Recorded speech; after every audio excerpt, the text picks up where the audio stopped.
बाद arguments in the favour of, ठीक है, that terrorism is caused by sectarian violence, ठीक है।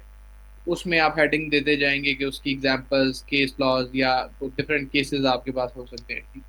और फिर उसके अगेंस्ट में करेंगे और एंड पे कंक्लूड कर देंगे कि जो मैंने ओपिनियन बिल्ड की है that is based upon valid arguments, और इस वजह से मैं उस ओपिनियन का, ठीक। तो वो और इंट्रोडक्शन और कंक्लूजन का होना लाजमी है, बाकी बीच में हेडिंग्स होंगी। और हेडिंग्स जो हैं इट कैन, मतलब आप ये याद रखेंगे 20 मार्क्स का अगर सवाल है तो उसने 4 से 5 साइड्स तो वो मिनिमम आपकी वो कवर करे, ठीक है। 4 से 5 साइड्स जो होती हैं पेपर की उसको मिनिमम आप उसके अंदर कवर करें। और time management is very important, because अगर आप टाइम नहीं मैनेज करेंगे तो फिर आप एक सवाल बहुत ज़्यादा अटेम्प्ट कर लेंगे और आखिरी सवाल जो होगा वो आपसे कम रह जाएगा, या तो रह जाएगा या फिर आप आधा अटेम्प्ट कर पाएंगे। इन दैट सिचुएशन आपके जो मार्क्स हैं वो डिडक्शन होने के बहुत ज़्यादा चांसेस होते हैं। इसलिए आपने इक्वली अटेम्प्ट करना होता है। आप अपनी राइटिंग स्पीड तेज़ करें, अगर राइटिंग स्पीड नहीं भी तेज़ होती तो फिर भी you have to attempt the questions in a balanced way. आप ऐसे नहीं कर सकते कि एक सवाल बहुत ज़्यादा एक्स्ट्रा ऑर्डिनरी अटेम्प्ट कर लें और दूसरे सवालों को आप प्रॉपरली ना अटेम्प्ट करें। In such a situation you will get lesser marks, ये हमेशा याद है। जी महक। सर जैसे टेररिज्म है, इसके अंदर कोई केस स्टडी हमने डालना होता है, फॉर सपोज हमने कहीं न्यूज़पेपर से डाउन वगैरह से पढ़ा है, उसको जी, कैसे पुट करें? सर उसको कैसे पुट करेंगे अगर अगर कोई रिलेट। आप ना बेसिकली जब सीएसएस की तैयारी करते हैं तो आप नोट्स ज़रूर बनाएं। आप उसमें मैं आपको ये रेकमेंड करूंगा कि आप डिफरेंट रजिस्टर्स बना लें, या फिर डिफरेंट जो है वो अपने पास वर्ड फॉर्मेट के अंदर ना फैक्ट्स रखें, ठीक है। उस फैक्ट्स में क्या हो सकता है कि उस फैक्ट्स में अगर आपको कहीं पे बहुत अच्छी कोई कोटेशन मिलती है तो आप वो कॉपी पेस्ट करके उसके ऑथर का नाम लिख के वहां पे रख लें, ठीक है। आपको कोई रिपोर्ट मिलती है कि जी एज पर दिस रिपोर्ट जो है ना प्लास्टिक बॉटल्स जो हैं वो इतनी मिलियन इस्तेमाल हुई हैं, ठीक है। ये किस न्यूज़पेपर की रिपोर्ट है, ये किस इदारे ने पब्लिश की है, उसका रेफरेंस, और ये किस साल की रिपोर्ट है, वो उसके ब्रीफ डिटेल्स, ब्रीफ फैक्ट्स आप अपने पास उस डॉक्यूमेंट में रखें। Now these reports will be in your mind, क्योंकि आप उसको वो एक पेपर पे आपके पास होगा और आप उसको इजीली मेमोराइज कर सकेंगे। और फिर you can refer it in different question, current affair के सवाल आता है उसमें कर सकते हैं। क्रिमिनोलॉजी में अगर टेररिज्म की कोई रिपोर्ट आपने पढ़ी है कि जी money laundering, how money laundering is connected to terrorism और टेररिज्म फाइनेंसिंग, ठीक है।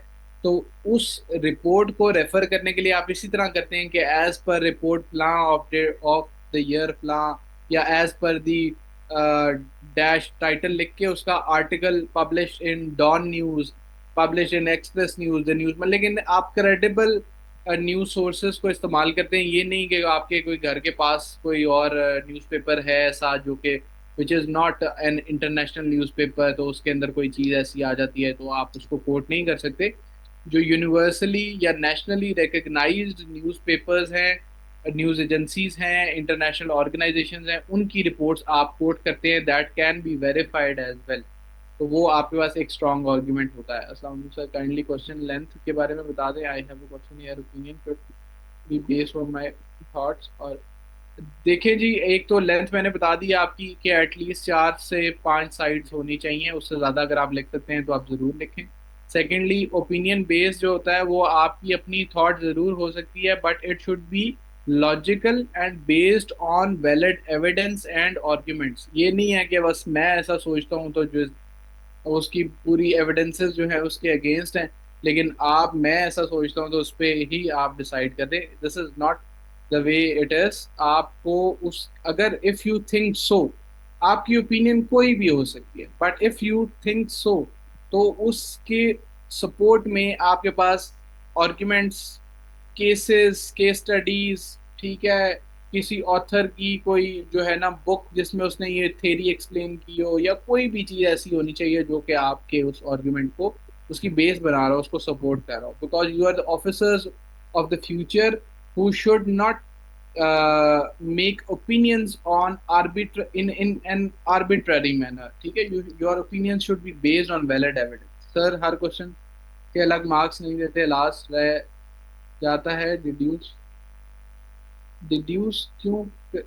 डिड्यूस हर क्वेश्चन के अलग देते हैं जी। मैं ये कह रहा हूँ कि आपने 4 सवाल अटेम्प्ट करने हैं। आपने पहला सवाल अटेम्प्ट कर लिया 10 पेजेस का, बहुत अच्छा अटेम्प्ट किया, ठीक है, लेकिन आपके पास टाइम खत्म हो गया जिसकी वजह से आप जो है वो अपना नेक्स्ट क्वेश्चन नहीं कर सके, ठीक है। तो उन सिचुएशन के अंदर या कंप्लीट नहीं कर सके या उसको आपने पार्शियली छोड़ दिया, उसको पूरा एक्सप्लेन ही नहीं कर पाए, तो इन सच अ सिचुएशन आपके मार्क्स उसमें डिडक्ट हो। क्या हम नोट्स मेकिंग के ऑल्टरनेट पे ऐसा कर सकते हैं कि टॉपिक लर्न कर लें और फिर उस पे एक क्वेश्चन राइट करें और एवेल्युएशन करवा लें, ऐसे लर्न भी हो जाएगा और थोड़ी कम्प्रिहेंसिव नोट्स भी बन जाएगी। रिमशा, आई वुड रेकमेंड कि आप नोट्स भी बनाएं, ठीक है, क्योंकि यू हैव सफिशेंट टाइम, ठीक है। सी एस एस जो है अगर आप उसको प्रॉपर टाइम देते हैं तो 6 months are more than sufficient, ठीक है।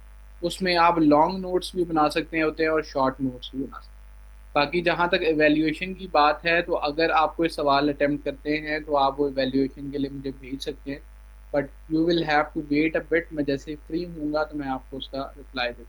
अच्छा जी, लेट्स स्टार्ट आवर लेक्चर। बाकी चीज़ें साथ साथ चलती रहेंगी, हम इस पे भी स्लो नहीं हो सकते, otherwise the syllabus will be less.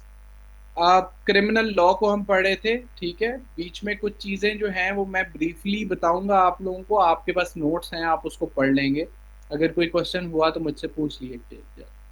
अच्छा जी, basically criminal law is relating a law which is relating to crime. हमने कल के लेक्चर में ये देखा था कि क्रिमिनल लॉ में depend on many social conditions, culture, financial conditions, ठीक है, इकोनॉमिक डेवलपमेंट, डिफरेंट चीज़ों के ऊपर, अर्बनाइजेशन, ठीक है, सोशल स्ट्रक्चर आपका जो है, उन सब चीज़ों पे वो बेस करता है।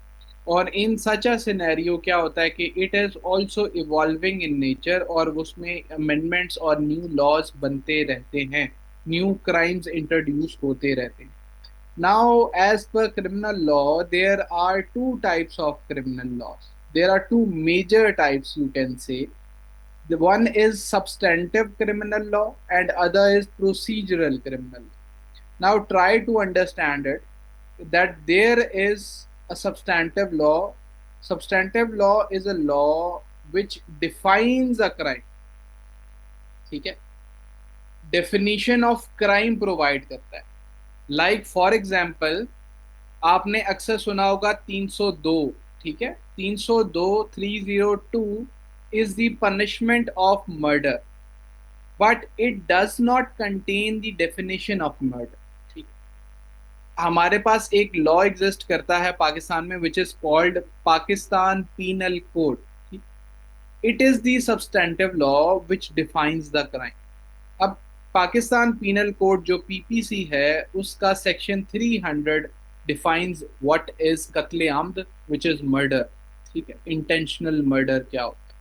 और 302 में उसकी पनिशमेंट डिफाइंड है कि व्हेन समवन कमिट्स मर्डर तो उसकी सज़ा ये है कि उसको डेथ दी जाएगी या उसको लाइफ इम्प्रिजनमेंट दी जाएगी या डिफरेंट सिनेरियोज उसके अंदर एक्सप्लेन किए गए। So, a substantive law is what? Which contains the definition of a criminal conduct and prescribes the penalties, ठीक है, कि क्या सजा, क्या एक्ट जो है वो क्राइम है और उसकी सजा क्या होगी। ये दो चीज़ें सब्सटेंटिव क्रिमिनल लॉ में होती हैं। इसकी कुछ मिसालें हैं Pakistan penal code, arms ordinance, anti terrorism act. Second is procedural criminal law, which is obvious from the name or the title that it relates to the procedure of the criminal trial or investigation, कि सिर्फ ये procedure से relate कर कि whenever a person commits murder तो procedure ये कहता है कि उसके खिलाफ एफआईआर रजिस्टर होगी, उसके खिलाफ इन्वेस्टिगेशन होगी, इन्वेस्टिगेशन के बाद पुलिस जो है वो उसकी अपनी एक फाइनल रिपोर्ट जमा कराएगी, पुलिस रिपोर्ट। उसके बाद उसका ट्रायल होगा। ट्रायल कैसे होगा, ट्रायल की कौन सी कंडीशंस देखी जाएंगी और आफ्टर ट्रायल उसका क्या अल्टीमेट जो है वो रिजल्ट निकलेगा, ठीक है। कि सजा होगी या बंदा एक्विट हो जाएगा, एक्विट हो जाएगा या सजा होगी, तो उसमें अपील का प्रोसीजर क्या होगा। ठीक है, ये डिफरेंट प्रोसीजर्स हैं, डिफरेंट चीजें हैं जो इस प्रोसीजरल लॉ के अंदर डिफाइंड होती हैं। So this is that is why it is called procedural criminal. What is the punishment of 402? The 402, I do not remember as a very 402 तो मेरे ख्याल से कोई ऑफेंस नहीं है। 420 जो है उसमें पनिशमेंट है, 402 में तो कोई पनिशमेंट नहीं। 420 इज फ्रॉड, उसकी 7 years है। अच्छा जी, क्रिमिनल लॉ जो है वो किस तरह से बनता है? By outlawing these behaviors the government expects to achieve a number of social goals। Criminal law जब बनाया जाता है तो उसके पर्पसेस क्या होते हैं, उससे क्या गोल्स अचीव करना चाहती है government? First is enforcing social control. Society के अंदर गवर्नमेंट का या रूलिंग क्लास का या उस सोशल नेटवर्क को एक कंट्रोल में रखना, उसके अंदर डिसऑर्डर ना क्रिएट हो, उसमें लोगों के राइट्स ना वायलेट हो। तो ये एक सबसे पहला गोल होता है। Second is discouraging revenge. अगर क्रिमिनल लॉ हमारा वीक होगा, which we see in our society as well, तो क्या होगा कि रिवेंज जो लेने का एक रिवेंज या अवेंज करने का जो कॉन्सेप्ट है वो बढ़ जाता है उसमें। ठीक है, लोग कानून को अपने हाथ में लेते हैं, मतलब खुद they interfere in the laws and they take revenge. और उसकी बेसिस पे क्या होता है कि वो जो लॉ है वो और ज्यादा वीकन होता जाता है। तो इसको डिस्करेज करने के लिए क्रिमिनल लॉ बनाया जाता है कि लोग खुद जो हैं वो लड़ाई झगड़ों में और खुद बदला लेने की तरफ ना जाएं, बल्कि क्रिमिनल लॉ उसको रेगुलेट करे। Expressing public opinion and morality. ठीक है जी, criminal law reflects constantly changing public opinions and moral values। ठीक है, पब्लिक ओपिनियन जैसे जैसे चेंज होती जाती है, हमारी मॉरल वैल्यूज जैसे जैसे चेंज होती जाती हैं, क्रिमिनल लॉ हमारा उसके मुताबिक एडजस्ट करता जाता है।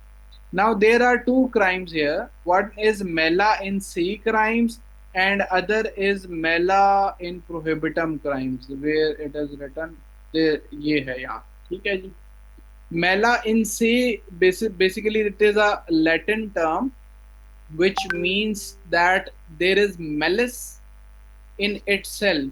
वो conduct जो है वो in itself malicious in nature है, bad in nature है। That is why those crimes are called mela in se crimes, like murder, forcible rape। ठीक है, they are universally prohibited। There is no exceptional circumstances in these cases, because murder in overall the world is prohibited। और उसको क्योंकि वो खुद एक ऐसा conduct है which is bad in nature, which is not recommended, which is malicious in nature। ठीक है, और ऑन द कॉन्ट्ररी मेला प्रोहिबिटम वो क्राइम्स होते हैं जिनको जो वो जो एक्ट है बेसिकली इट सेल्फ उसके अंदर कोई बुराई नहीं होती, लेकिन उसको वक्त के मुताबिक, सोसाइटी के मुताबिक गवर्नमेंट जो है लॉज पास करने के बाद उसको क्राइम डिक्लेयर कर देती है।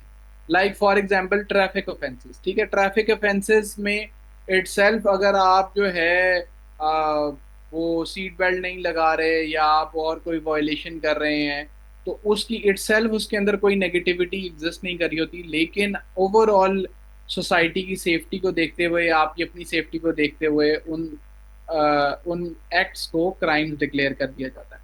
सिमिलरली गैम्बलिंग है और इस तरह की बहुत सारे और ऑफेंसेस। अच्छा, क्रिमिनल लॉ का एक और गोल ये भी होता है कि वो सर ये डेटर। गैमलिंग सर ये गैमलिंग क्या होती है?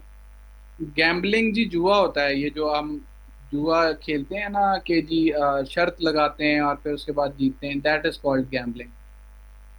ओके सर, अच्छा, चलो। फिर उसके बाद जी क्रिमिनल लॉ का एक और मकसद होता है डेटरिंग क्रिमिनल बिहेवियर। ठीक है, डेटर का मतलब होता है रोकना।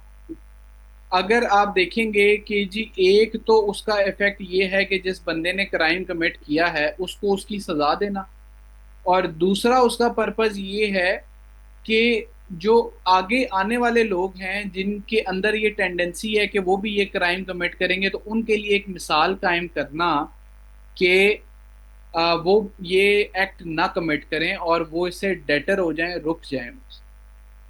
Y gambling is crime? जी, gambling is a crime because it is declared as a crime by the state. ठीक है, उसमें जो है वो बेसिकली आपकी डिफरेंट उसकी रीजंस हो सकती हैं कि आप अपने नुकसानात में पड़ सकते हैं। It is very addictive in nature, that is Y. और इस्लाम में भी हमारा कॉन्सेप्ट बेसिकली, हमारा तो लॉ इवॉल्व करता है इस्लामिक कॉन्सेप्ट्स पे, तो इस वजह से उसमें इस्लाम में चूंकि गैम्बलिंग प्रोहिबिटेड है, जुआ लगाना, तो that is why it is prohibited in Pakistan as well. लेकिन बाहर के ममालिक में गैम्बलिंग इज़ नॉट प्रोहिबिटेड, और इसलिए it varies from country to country. अच्छा, जैसा मैंने एग्जांपल दी जी कि डेटरिंग क्रिमिनल बिहेवियर, एक तो आने वालों को रोकना है और दूसरी तरफ पनिशिंग रॉन्ग डूइंग। ठीक है, कि जिसने बुरा काम किया है उसको उसकी सजा भी मिलनी चाहिए। तो this is also a purpose of criminal law, कि अगर कोई बंदा एक्ट कर रहा है कोई गलत, because we are considered as sane people. ठीक है, हमेशा याद रखें कि प्रिजम्पशन ये होती है कि every human being is Sen, every human being is capable of understanding the consequences of his actions. ठीक है, अगर वो कोई काम कर रहा है तो उसको ये प्रिजम्पशन इनिशियल यही होगी कि उसको इस चीज के बारे में पता है। ठीक है, अब ये एक्सेप्शनल सर्कमस्टांस है कि वो दिमागी तौर पे मेंटल डिसीज का शिकार है, जिसकी वजह से जो है he is unable to understand the consequences of his action. तो फिर उस सिचुएशन में चीज डिफरेंट हो जाएगी।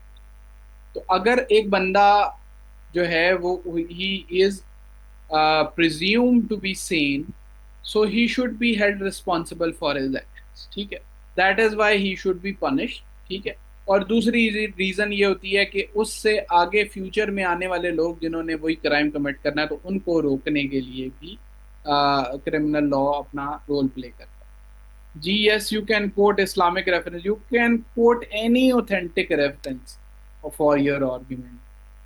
It can be a news report, it can, Islamic reference तो बड़ा स्ट्रॉन्ग रेफरेंस है कि अगर आप उसमें कोई, लेकिन रेलिवेंट है इस्लामिक रेफरेंस और करेक्ट होना चाहिए। अगर आप गलत देते हैं तो फिर it will be very problematic for you. Mala in se wrong in itself, mala prohibita prohibited by state gambling. जी आयशा अकबर, बिल्कुल एग्जैक्टली। जी महक। सर कुरान की वर्सेस भी डाल सकते हैं, जैसे अभी पीछे वो गुजरा है गैम्बलिंग के बारे में। जी जी जी, आप डाल सकते हैं, आप जो है, लेकिन देखें सवाल पे डिपेंड करता है। आपने अगर एक एग्जांपल दे रही हैं सिर्फ उसकी, तो उसमें बहुत ज़्यादा डिटेल में नहीं चले जाना कि एक एग्जांपल के पीछे आप इतनी डिटेल डाल दें कि आप बाकी चीज़ें एक्सप्लेन ना कर पाएँ। ठीक है, अगर वो उसी सवाल से रिलेट कर रहा है तो उसमें आप बेशक इस्लामिक जो है वो आयात डालें, अहादीस डालें, जो भी आप रेफरेंस देती हैं, that all will be relevant and very authentic source. Physical और mental illness can reduce the sentence of person. Physical और मेंटल, फिजिकल इलनेस तो नहीं कह सकते उस तरह से, लेकिन मेंटल इलनेस होती है तो ऑल टुगेदर भी अगर आप यू आर टोटली इनसेन, तो देर इज नो क्राइम अगर committed by that person, because he is not in a mental state, और वो जो हमने कल गिल्टी माइंड और मेंजरिया की बात की थी वो डेवलप नहीं कर पाता हो। That is why it is not fall, वो उस कैटेगरी में फॉल नहीं करता। Sir maintaining social order. Sorry sir, ये जो आपने ये सारे सर ये मेंटेनिंग सोशल, इसमें हम ऐड भी कर सकते हैं ना अपनी तरफ से कोई पॉइंट्स कर सकें? जी जी, ये तो जनरली हैं, आप यानी इसके कि अलावा भी कोई 5-6 में और भी आ रहे हैं क्रिमिनल लॉ से रिलेटेड, की क्यों क्यों चाहिए, इसकी जरूरत क्यों होती है? जी जी, आप जरूर ऐड कर सकती हैं इसके अंदर, कोई भी गोल्स हो सकते हैं different way, but it is very general in nature, depending on the question जो आस्क किया गया। ठीक है, अच्छा जी, ये देख लीजिएगा सिविल क्रिमिनल लॉ में जो है डिफरेंस होता है, it is not very relevant, हो सकता है कभी, मतलब वैसे तो इतना ज़्यादा इंपॉर्टेंट नहीं है लेकिन कभी आ भी सकता है। बस इसमें फ़र्क यही होता है कि सिविल लॉ में अंदर जो है ना आपको जो है वो रेमेडी मिलती है, आपको कंपेंसेट कर दिया जाता है, लेकिन क्रिमिनल लॉ के अंदर आपको सज़ा दी जाती है, और सोसाइटी एज होल जो है ना उसकी, और गवर्नमेंट उसमें प्रोसिक्यूट करती है, उसमें प्राइवेट पार्टीज होती हैं, इसमें स्टेट इन्वॉल्व होती है। तो these are key some points you can study this. अच्छा जी, ये हमने कल देख लिया था कि क्या जो है वो, ये तीन हमने मेनली देख लिए थे कि there are some elements of crime वो एग्जिस्ट करने चाहिए, तो फिर ही क्राइम की लाइबिलिटी या क्राइम की जो आपकी गिल्ट है वो इस्टेब्लिश होता है। ठीक है, इसमें हमने देख लिया था एक्टस रियस, दोबारा रिपीट कर देता हूँ कि actus reus is the criminal act, कि जो आप काम कर रहे हैं, जो आपका एक्शन है, वो एक्टस रियस कहलाता है। मेंस रिया आपका गिल्टी माइंड होता है, that you have either you have the intention to commit murder, to commit forgery, to commit fraud, or it is always coupled with knowledge। ठीक है, कि इंटेंशन तो ऐसी चीज है जो माइंड की है ना, हम उसको प्रूव तो नहीं कर सकते, तो इसीलिए ये प्रिज्यूम किया जाता है कि if a person is sane, so he knows the consequences of his actions, so that is why the for from the circumstances जिसमें वो काम कर रहा होता है, एक बंदा लेट सपोज वेपन लेके आया है, तो वो जाहिर सी बात है कि वो कोई सुलह करने के लिए तो नहीं आया, और वो आके उसने आके फायर भी मार दिया है, तो it can never be presumed कि उसकी वो इंटेंशन नहीं थी उसका कत्ल करने की। ठीक है ना, तो ये फ्रॉम द सर्कमस्टांसेस इसको गैदर किया जाता है।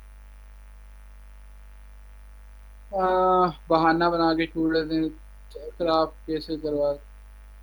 ये जी जो इन्फ्लुएंशियल लोग होते हैं, ज़रूरी नहीं है कि वो हमेशा चीज़ें मैनेज हो जाएं, लेकिन बट इट कैन हैपन, और उस सिचुएशन में जाहिर सी बात है हमारे लॉज और सिस्टम को बेहतर होने की ज़रूरत है, और उसको चैलेंज भी किया जाए, बहुत सारी चीज़ें उसमें एग्जिस्ट करती हैं, लेकिन नॉर्मली इट डजेंट हैपन। अभी भी आपने देखा होगा नूर मुकद्दम केस में जो जाहिर जाफर है उसने दोबारा रिक्वेस्ट की थी मेंटल बोर्ड बनने की, लेकिन जो मेंटल जो बोर्ड बना है उसने यही कहा है कि उसकी सिचुएशन नॉर्मल है। जी, नूर मुकद्दम केस की स्टडी की एग्जांपल भी दे सकते हैं आप, because it is a real life case. ठीक है, it is not a fictional case. अच्छा जी, कंकरेंस तो ये मैंने बता दिया था आपको कि ये दोनों एट अ टाइम एग्जिस्ट करने चाहिए। ठीक है, that is concurrence. Causation and harm. Causation ये है कि आपको आपका किस वजह से आपने वो एक्ट कमिट किया। These two are not that relevant. ये तीन सबसे इंपॉर्टेंट होती हैं, ये दो जो होती हैं या साथ सपोर्टिव होती हैं, कि आपका जो एक्शन है उससे वाकई किसी को हार्म भी पहुंचा है, कोई नुकसान हुआ भी है या नहीं हुआ।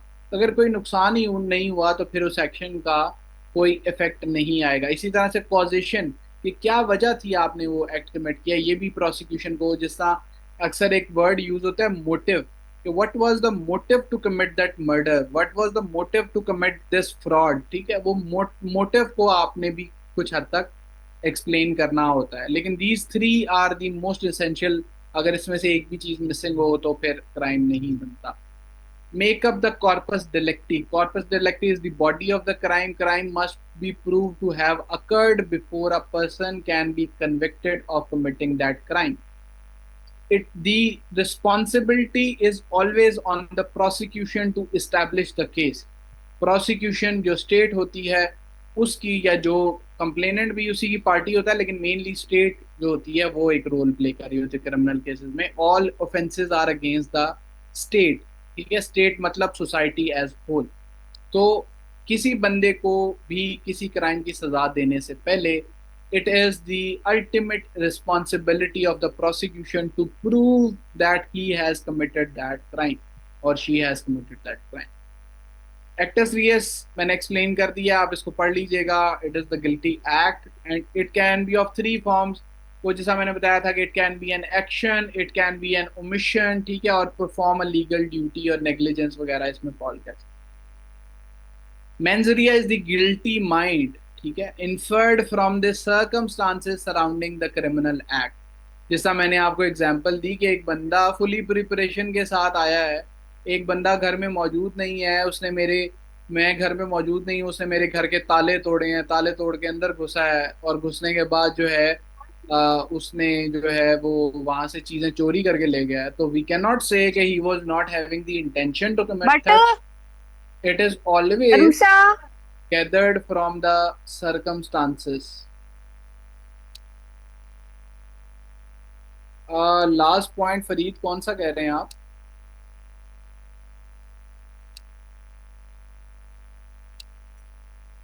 अच्छा जी, 4 लेवल्स हो सकते हैं। पर्पसफुल हो सकती है इंटेंट आपकी, कि आप मकसद के साथ कर रहे हैं, फिर उसके बाद नोइंगली कर रहे हैं, रेकलेस और नेग्लिजेंट कर रहे हैं, और अच्छा ये जो आपकी गिल्टी इंटेंट है ना, ये वेरी भी कर सकती है।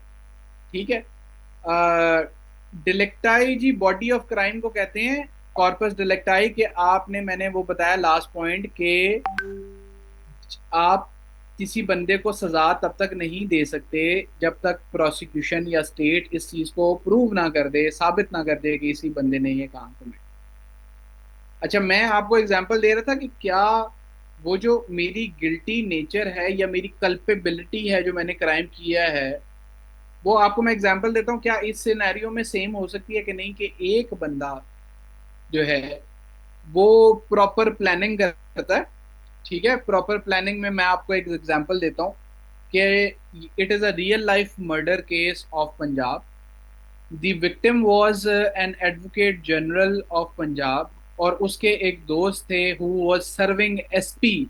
ठीक है, सीएसपी ऑफिसर था and he was serving SP.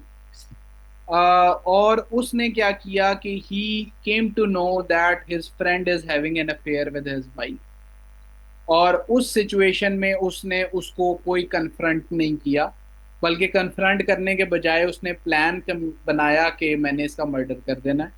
और उसमें उसने क्या किया कि उसने उसको अपने ऑफिस बुलाया। ऑफिस बुलाने के बाद उसने कहा कि जी आप अपना मोबाइल इधर ही छोड़ दें, हमने एक जगह जाना है, बस 1 मिनट के लिए आए, हमने जाना है। ठीक है, उस बंदे को अपनी गाड़ी में बिठा के एक जगह ले गया, वहां पे उसका मर्डर किया। मर्डर करने के बाद उसने वहीं पे उस प्लेस पे जो है ना एसिड का एक पूरा ड्रम जो है वो वहां पे अरेंज किया हुआ था। वहां पे उस एसिड के ड्रम के अंदर उसने उसकी बॉडी को डीकम्पोज किया, डिजोल्व किया, और डिजोल्व करने के बाद वो एसिड जो है वो डिस्पोज ऑफ कर दिया। ठीक है, और फिर उसके बाद उसने वो सारा सिनेरियो, पूरी एविडेंस को उसने खत्म कर दिया और बड़े ब्रूटल मैनर में उसका मर्डर। आप देखिए, एक इस बंदे की गिल्टी नेचर है, और एक उस बंदे की है कि जो कि उसके घर पे कुछ लोग आते हैं। ठीक है, और घर पे आते हैं या घर पे नहीं भी आते, कहीं पे बाहर मिलते हैं, और बाहर मिलने के बाद जो है ना वो उसके जो है ना बाप को उसके साथ जा रहा होता है, उसको गालम गलोच करना शुरू कर देते हैं, और गालम गलोच करने के दौरान जो है वो उसको बाप को लड़ाई झगड़ा भी करते हैं, उसे उसको मारने लग जाते हैं। तो इन द मीन वाइल इसको कहीं से कोई लोहे का रॉड मिलता है, और वो रॉड उठा के जो है ना उस बंदे के सर पे मारता है, और वो बंदा जो है ना वो मर जाता है उस रॉड।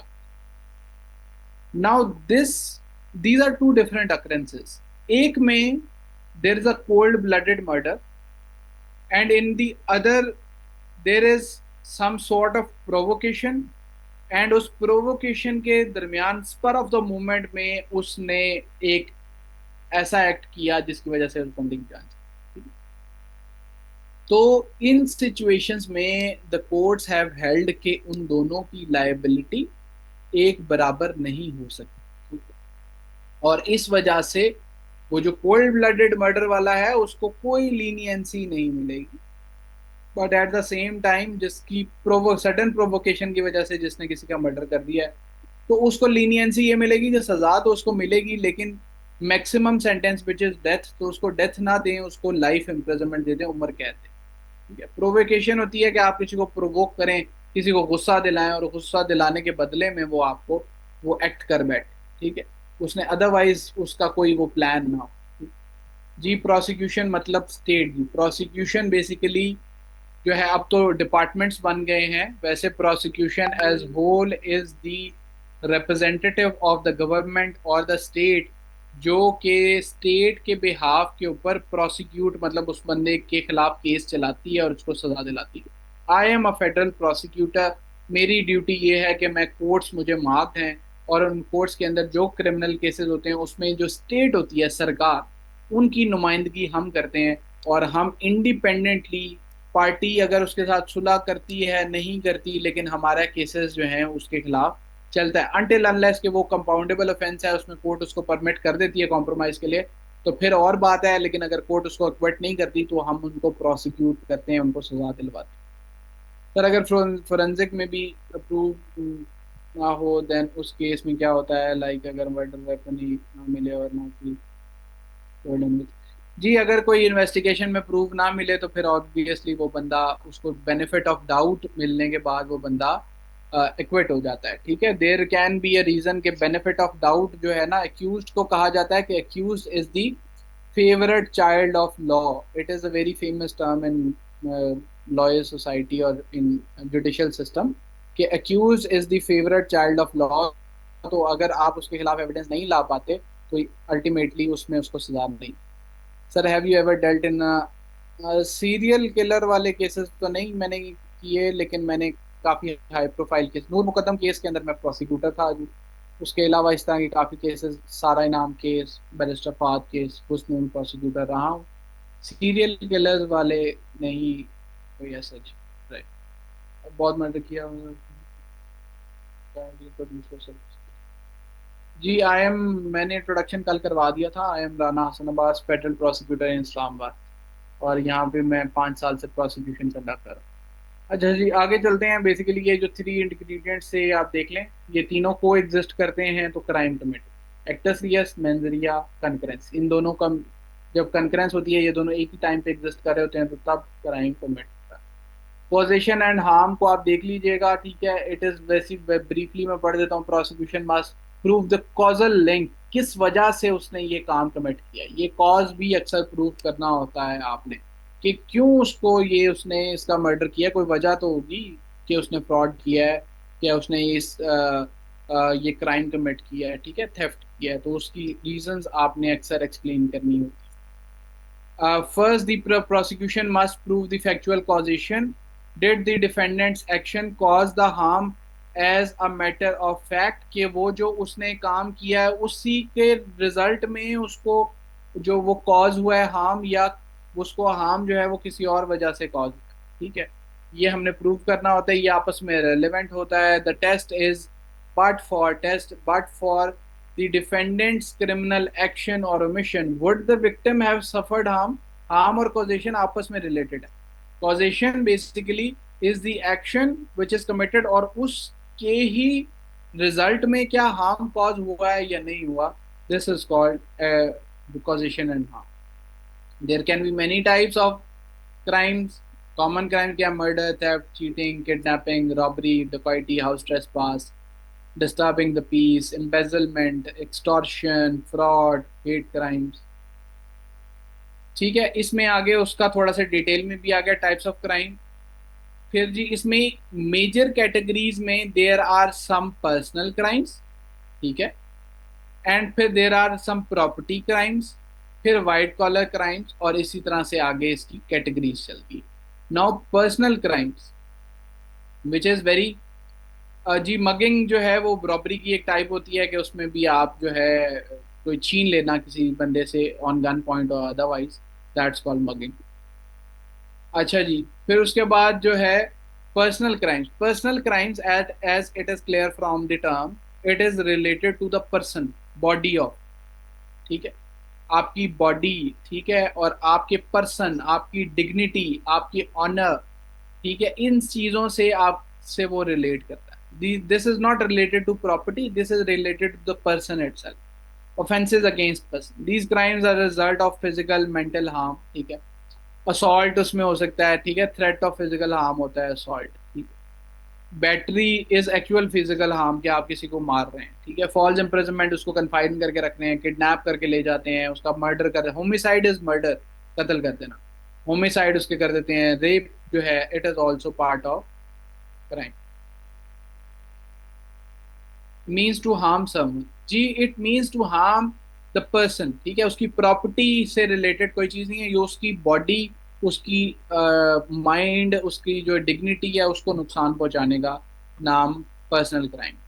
फिर प्रॉपर्टी क्राइम्स होती हैं which is against the property. ठीक है, these crimes do not necessarily involve harm to another person. ठीक है, इसमें ज़रूरी नहीं है कि आपको बॉडीली हार्म हुआ हो. इसमें ये होता है कि आपको आपकी प्रॉपर्टी का नुकसान हो जाता है. कैसे कि बर्गलरी हो गई है. ठीक है, आपके घर में चोरी हो गई. ठीक है, उसको आर्सन हो गया, आपके घर को आग लगा दी है किसने, तो आपके प्रॉपर्टी का नुकसान हुआ है. एम्बेजलमेंट, आपके पैसों को जो है ना वो एम्बेजल कर लिया है, खुद बुद कर लिया है, मिस अप्रोप्रिएट कर लिए हैं किसी ने पैसे, तो क्या हुआ, प्रॉपर्टी का नुकसान. फॉर्जरी, किसी ने जाली डॉक्यूमेंट बना के, फॉर्ज डॉक्यूमेंट बना के आपकी प्रॉपर्टी अपने नाम पे करवा ली है, तो इन सच सिचुएशन भी क्या होता है, वो प्रॉपर्टी का ऑफेंस है. फॉल्स प्रीटेंसेस. ठीक है, अंडर फॉल्स नोशन कि आप फॉल्स प्रीटेंस ये होता है कि which is not actual fact, लेकिन you make someone to believe कि जी ऐसा ही है, ठीक है। जो फ्रॉड होता है, क्या फ्रॉड में क्या होता है कि वो असल सच्चाई कुछ नहीं होती, असल सोसाइटी कहीं पे रजिस्टर्ड नहीं होती, वो आपको प्लॉट दिखाते हैं, प्लॉट दिखा के कहते हैं कि जी ये मालिक हैं इसके, ठीक है, इनसे अभी खरीदेंगे और आपके नाम पे हो जाएगा, और पैसे लेके गायब, ठीक है। ना प्रॉपर्टी आपके नाम करा रहे हैं, ना सोसाइटी का प्लॉट आपको कहीं मिल रहा है, ना कुछ। दीज आर फॉल्स प्रीटेंसेस, ठीक है। इसको कहते हैं कि जो झूठे दिखावा जिस तरह करना होता है ना, उसको फॉल्स प्रीटेंस।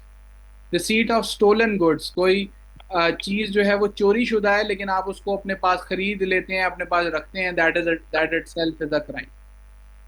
पेट्रीसाइड मींस पेरेंट्स में से किसी को किल करना। होमिसाइड में घर का कोई भी इंसान हो सकता है। नहीं जी, पेट्रीसाइड जो है वो तो आपने ठीक बताया कि it is related to parents, but homicide is related to human beings, ठीक है। कि आप किसी भी इंसान का मर्डर करते हैं तो that is called homicide. It is not related to home और हाउस इन एनी वे। अच्छा जी, टाइप्स ऑफ क्राइम में आगे हमारे पास क्या आ रहा है, white collar crimes. White collar crimes का कल पूछा भी गया था। वाइट कॉलर क्राइम्स क्या होते हैं कि white collar crimes are crimes that committed by people of high social status who commit their crimes in context of their occupation. मैंने बताया था कि आप अपने ऑफिस से रिलेटेड, अपने काम, अपने प्रोफेशन से रिलेटेड आप अच्छे सोशल स्टेटस से ताल्लुक रखते होते हैं, लेकिन डिस्पाइट दैट आप अपनी प्रोफेशनल जो ड्यूटीज हैं उसके अंदर इस तरह का क्राइम कमिट करते हैं। तो this category of crime is called white collar crime. Burglary जी घर में चोरी को कहते हैं, बट समटाइम्स बाय करते हुए तो पता नहीं होता कि चीज चोरी शुदा है क्राइम। नहीं जी, अगर आप किसी लेजिटिमेट दुकान से बाय कर रहे हैं तो फिर तो वो आपके पास प्रूफ होता है ना कि मैंने तो इससे ये रसीद लिया, तो इस बंदे ने कहाँ से लिया वो आप इससे पूछो। लेकिन आप किसी बंदे से रैंडमली कोई मोबाइल फ़ोन परचेज कर रहे हैं और उसका ना उसके पास कोई परचेज का प्रूफ है, ना उसके पास कोई उसका बॉक्स है, ना कुछ है, तो वो रिसीविंग स्टोलन प्रॉपर्टी में आएगा। White collar crime generally generate less concern in public mind. जैसा मैंने कल भी एग्जांपल दी थी कि white collar crimes are so humongous और ह्यूज इन नेचर कि उसमें एक केस हो सकता है कि दूसरे आम ऑर्डिनरी क्राइम्स के अंदर जो लॉस इन्वॉल्व है उसका 10 टाइम्स एक केस, ठीक है। या जो ऑर्डिनरी क्राइम्स हैं वो हजारों केस मिले तो शायद एक केस की करप्शन। जैसा एफआईए में अभी एक केस चल रहा है recently, which is a fraud of 72 billion rupees, ठीक है। और उसमें क्या हुआ है कि उसमें मुख्तलिफ लोगों के नाम पे जो है वो मनी लॉन्ड्रिंग होती रही है। उन्होंने क्या किया है कि गांव के इलाकों में जाके लोगों से अंगूठे लगा के कि जी आपके नाम पे जो है ना बेनज़ीर इनकम सपोर्ट प्रोग्राम से हैं हम, तो आपके पैसे आए हैं तो आप इधर अंगूठा लगाएं और पैसे ले लें। वो अंगूठा लगवा के उनसे बायोमेट्रिक लेके उनके नाम पे सिम्स निकलवाई गई। उन सिम्स के ऊपर इजी पैसा अकाउंट्स, जैज कैश अकाउंट्स जो है वो बनाए गए, ठीक है। इस तरह से जो डिफरेंट अकाउंट्स है वो बनाए गए, उनके नाम पे कंपनीज रजिस्टर की गई और उनके थ्रू मनी लॉन्ड्रिंग होती रही। तो this is very huge in nature, जो कि आम ऑर्डिनरी केसेस में जिसमें 50-50 हज़ार या लाख लाख रुपए का कोई चीज इन्वॉल्व है तो उससे कई मल्टीपल फोल्ड्स जो है वो ज्यादा है। Sir it is said that Constitution of Pakistan is one of the most detailed written constitution in the world as compared to the US, where judicial practices are conducted through customs and practices. Why is it that the law is still manipulated in Pakistan without being described here? जी, I will not say कि it is the most detailed. There are still, अगर आप ये चीज़ कह भी लें कि it is, मतलब जाहिर सी बात है अगर आप उसको यूके से कंपेयर करें तो there is no rigid constitution there. उधर तो कस्टम्स और लॉज और वो बहुत सारे जो है ना चीज़ें हैं जो मिल के कॉन्स्टिट्यूशनल स्ट्रक्चर बनाते हैं। As compared to that country Pakistani constitution is very detailed one, but the lacking is in the implementation of the law but not the law itself, ठीक है। कानून तो आप बना लेते हैं लेकिन कानून की जब तक इम्प्लीमेंटेशन आप नहीं करवाते तो तब तक वो इम्प्लीमेंट नहीं होता, या लोग जब तक उसको फॉलो नहीं करते तब तक वो फॉलो नहीं होता। तो हमारे जो अगर डेफिशिएंसी देखी जाती है वो इसीलिए क्योंकि उस लॉ को मैनिपुलेट किया जाता है by the ruling classes. Sir ये case study white collar crimes के अंडर आएगी जो अभी आपने, जी इसकी अगर कोई डिटेल आपको मिलती है तो फिर आ सकती है, लेकिन मेरे ख्याल से it is still under investigation, तो इसके ऊपर कोई शायद आपको ज़्यादा डिटेल ना मिले। लेकिन मनी लॉन्ड्रिंग की बहुत सारी एग्जांपल्स आपको मिल जाएंगी जो वाइट कॉलर क्राइम में आप एक सर्च करेंगे तो वो आ जाएगी। Can trading be a crime as well like Pi network various other digi coins except bitcoin? नहीं, trading itself is not a crime. हमारी क्रिप्टो करेंसी जो है वो बैन थी, लेकिन फिर भी जब तक कोई चीज़ बैन हो और बैन होने के बाद उसको किसी स्पेशल लॉ के तहत उसकी कोई सजा ना प्रेस्क्राइब कर दी जाए तो तब तक वो क्राइम में नहीं फॉल करती। ठीक है, तो it is not necessarily a crime.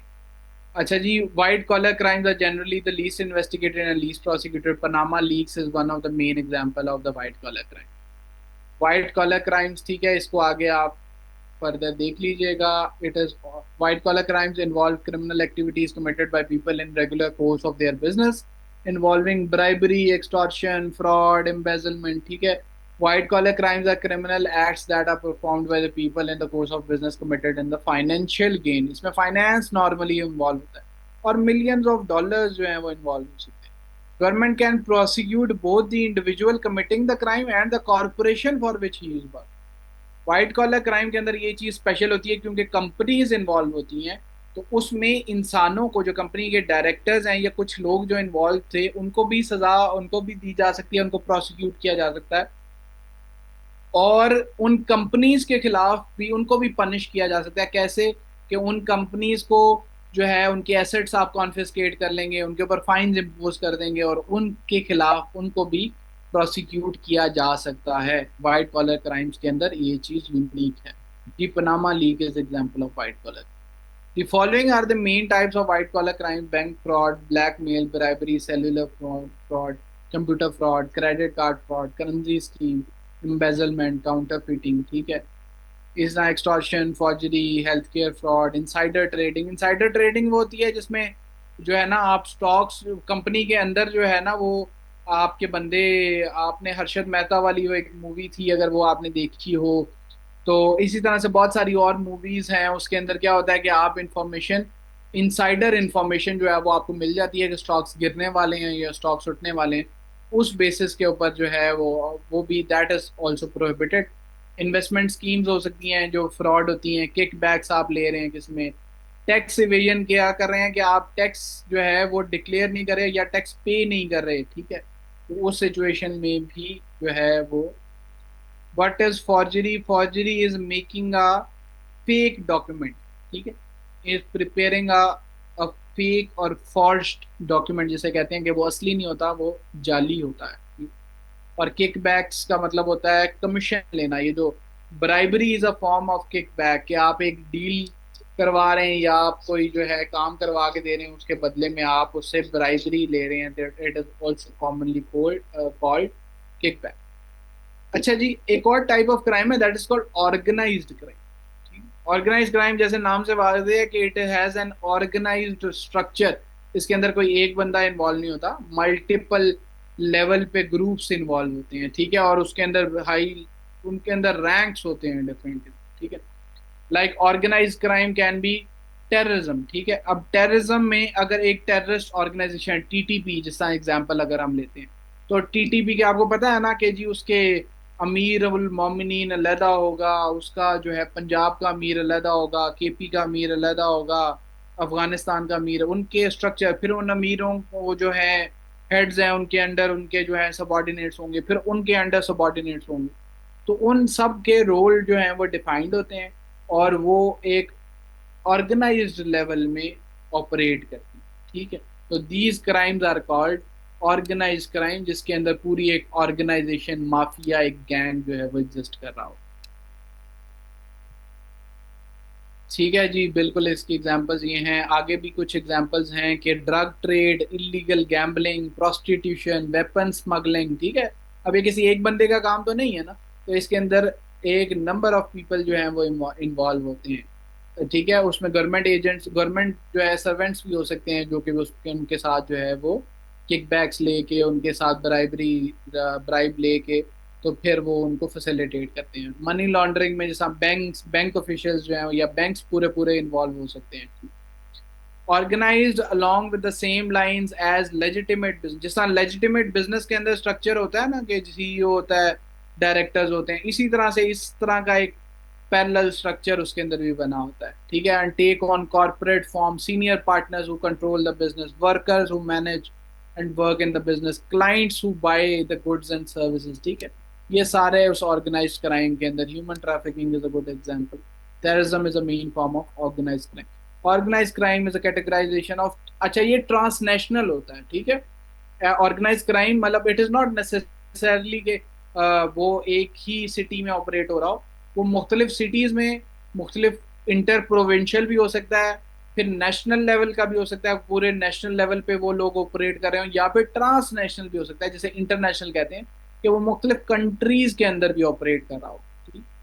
Highly centralized enterprises run by criminals who intend to engage in illegal activity, जैसा आप कहते हैं कि माफियाज जो होते हैं वो उसमें इन्वॉल्व।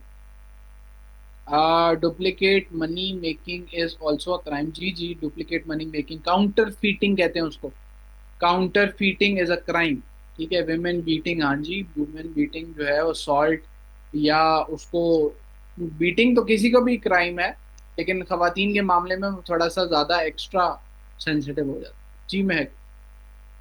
सर रिसेंटली इस्लामाबाद में डंकी के मीट के एक्सपोर्ट का वो सारा, ये एक ऑर्गेनाइज्ड क्राइम में काउंट होगा? केस जी स्टडी काउंट? इसमें जो है ना, अभी अगर आप थोड़ा सा इसको देखेंगे ना, तो इसमें बहुत ज्यादा लोग जो है वो इन्वॉल्व थे, अच्छा। इवन इसमें चाइनीज नेशनल्स भी इन्वॉल्व थे, ठीक है। तो इसमें वो ऑर्गेनाइज लेवल पे जो है वो ऑपरेट कर रहे थे। अच्छा, जरूरी नहीं है कि कोई क्राइम में अगर एक से ज्यादा बंदे इन्वॉल्व हो तो ऑर्गेनाइज हो जाएगा। ऑर्गेनाइज का मतलब है कि उसके अंदर ना ऑर्गेनाइजेशनल स्ट्रक्चर्स बने होते हैं और वो एक ही लेवल का ऑपरेशन कर रहे होते हैं, कि उसके अंदर जो है ना एक हेड ऑफ द वो इलीगल बिजनेस होगा, फिर उसके अंदर मतलब डिफरेंट उसमें पोस्टें होती हैं, डेजिग्नेशन होती हैं उन लोगों की, और वो उन डेजिग्नेशन के ऊपर काम कर रहे होते हैं और उनका वही रोल होता है। तो वो उस उनके स्ट्रक्चर से पता लगता है कि ये बंदा जो है इसका ये रोल है, इस बंदे का ये रोल है, तो वो फिर ऑर्गेनाइज नहीं करते। इसमें इसमें लिख सकते हैं case study?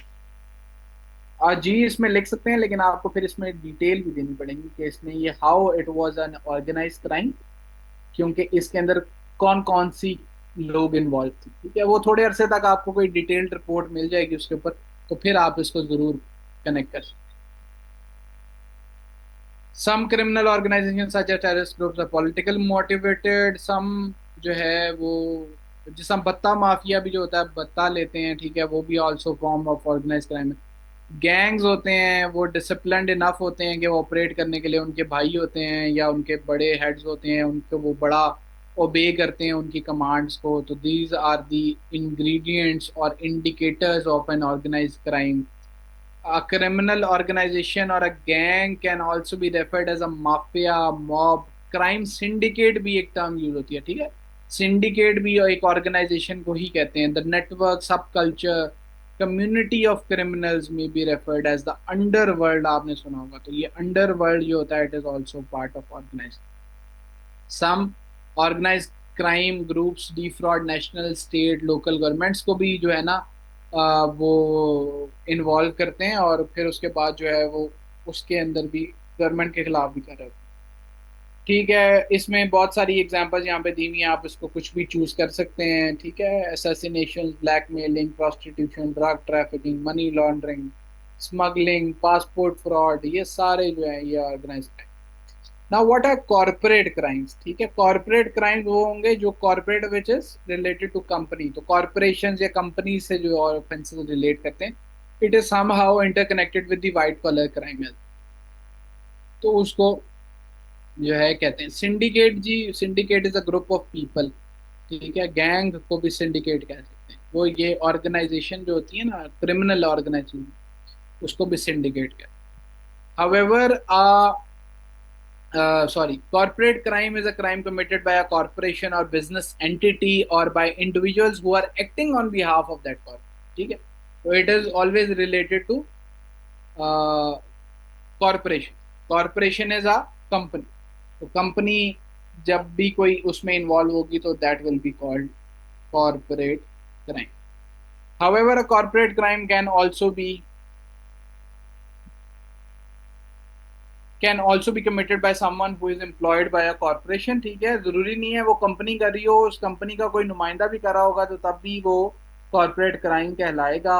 Over charging, hidden charges, ठीक है, रिपोर्टिंग रॉन्ग बिजनेस स्टेटमेंट्स। कभी कभार आपने देखा होगा या सुना होगा कि जी वो अपने प्रॉफिट एंड लॉस शीट्स जो हैं उसको चेंज करते हैं कि जी हमें तो इतना नुकसान हो गया है ताकि टैक्स से बचा जा सके, या फिर लोगों को जो प्रॉफिट देना है उससे बचा जा सके। ठीक है, तो दीज आर कॉर्पोरेट क्राइम।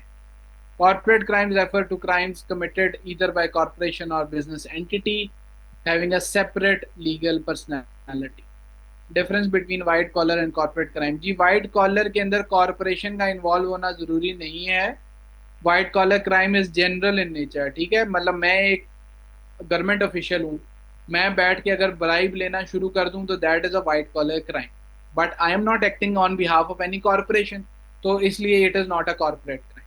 लेकिन if I am sitting as a director of a corporation और मैं लोगों के साथ फ्रॉड कर रहा हूँ, मैं उनको जाली प्लॉट बेच रहा हूँ, ठीक है, कंपनी के नाम पे, या उनके जो उन्होंने मुझे इन्वेस्टमेंट की हुई है उसके अंदर मैं लॉस शो करके जो है उसमें मैं ये करता हूँ कि जी प्रॉफिट ना देना पड़े जो मेरे इन्वेस्टर्स हैं उनको, तो that is a corporate. Ayesha ji नमाज ब्रेक ज़रूर कर लेते हैं 5 मिनट की। 7:27 हुए हैं जी, 7:32 पे हम दोबारा क्लास स्टार्ट करेंगे, अगर किसी ने नमाज पढ़नी तो प्लीज़।